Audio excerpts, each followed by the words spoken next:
détail de ça. Donc, ça pose un problème, parce que la réponse à la violence religieuse, elle porte sur ces 3 points, hein, qui sont justement pas les points de radicalisation violente.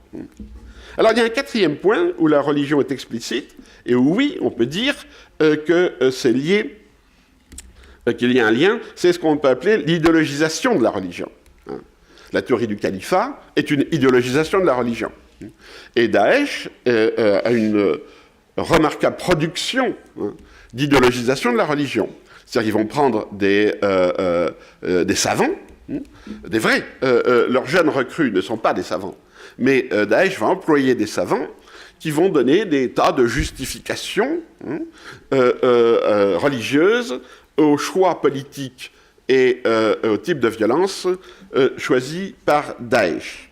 Donc là, effectivement, bon, je rentre pas dans le détail, on sait que Daesh va utiliser des néologismes, hein, comme le faisaient les frères musulmans, mais pas les frères musulmans, ça n'est pas dans le cadre de la violence.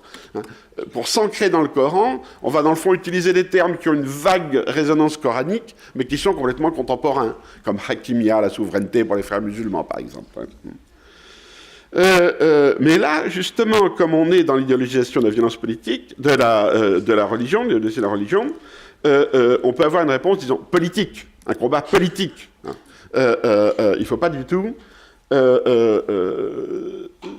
négliger le politique et se dire c'est juste un problème de théologie. Hein. Donc, enfin, une grande part... Bon, nuançons. Il est bon que les théologiens expliquent que Daesh a tort, et que les salafistes ont tort. C'est bon, pour des tas de raisons. Mais il ne faut pas croire qu'on va convertir les radicaux à la modération en leur donnant des cours de religion. Parce que s'ils sont devenus radicaux, c'est pas parce qu'ils ont mal lu le Coran. En général, ils ne l'ont pas lu quand ils deviennent radicaux. C'est parce qu'ils veulent être radicaux. Hein. Voilà, c'est tout bête. Hein. Donc, envoyer de bons aumôniers faire la leçon de Coran à ceux qui reviennent de Syrie pour les ramener dans le droit chemin, c'est pas vrai. Hein. Je suis d'un total scepticisme. Je peux me tromper, il peut y avoir des exceptions. C'est justement le genre de choses dont on est là pour débattre. Hein. Alors, qu'est-ce qui, dans le fond, reste le noyau dur, le problème qu'on a du mal à comprendre? C'est le religieux implicite. Hein. C'est-à-dire, c'est la dimension mystique de la violence. Et là, on peut avoir des mystiques sans religion.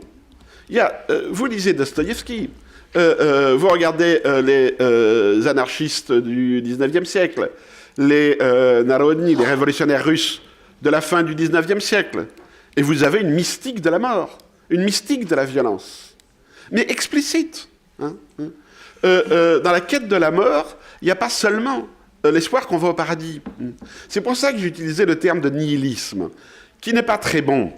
Je suis d'accord. Parce qu'on peut dire la différence entre un anarchiste qui se laisse prendre, hein, et qui se fait condamner à mort et qui est exécuté, comme je crois que c'est Michel Henry, le premier terroriste qui a qui a dit « il n'y a pas d'innocent hein. ». Henri Michel. Hein. Il n'y a pas d'innocent. Alors, en fait, il a dit « il n'y a pas de bourgeois innocent ». Bon. Mais les gens du Bataclan peuvent dire « il n'y a pas de Français innocent hein. ». C'est pas un adjectif qu'on va changer le fond. Mais cette idée-là, c'est-à-dire tout le monde est coupable. Et puis, qui se laisse prendre, qui s'explique à son procès et qui meurt à moins de 30 ans, il ne croyait pas au paradis, évidemment. Hein. Et on peut dire, par contre, les jeunes du Bataclan, ils pensent qu'ils vont aller immédiatement au paradis, donc ils ne sont pas nihilistes. Mais dans le fond, pour moi, et là je peux aussi me tromper, hein, c'est profondément similaire comme comportement. Parce que dans les deux cas, vous avez l'idée qu'il n'y a pas de futur sur Terre. No future. Aucun des jeunes, et même y compris parmi les djihadistes, hein, terroristes et djihadistes, ne s'intéresse vraiment à construire une société islamiquement juste en Syrie. Hein. Ils disent « je veux vivre dans une société islamique hein. ». Mais aucun ne travaille réellement à la construction d'une société islamiquement juste. Et ça, c'est intéressant. Hein. Ça ne les intéresse pas. Bon, et c'est pour ça que Daesh a un réservoir fantastique de volontaires pour la mort, qu'ils utilisent en ce moment par centaines. Hein. Par exemple, leur résistance militaire autour de Mossoul. Hein. Donc, ils ont des jeunes qui sont volontaires pour la mort, oui. Hein. Et je crois que c'est une dimension sur laquelle il faut travailler, et ça explique très largement pourquoi, aujourd'hui, les psys, psychanalystes, psychologues, etc., sont sur ce terrain de la radicalisation et de la déradicalisation. Et c'est légitime. Le problème, c'est d'articuler ça sur la violence comme phénomène politique. Parce que le risque, c'est que si on psychologise, on fait tout passer sur les problèmes de l'individu ou les problèmes métaphysiques d'une certaine jeunesse. Hein. Et si on politise tout, on ignore dans le fond pourquoi ces jeunes passent à la violence.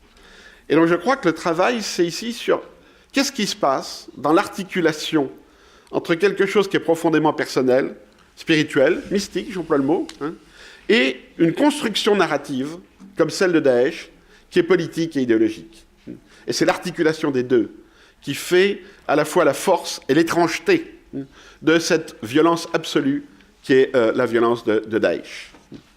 Je vous remercie.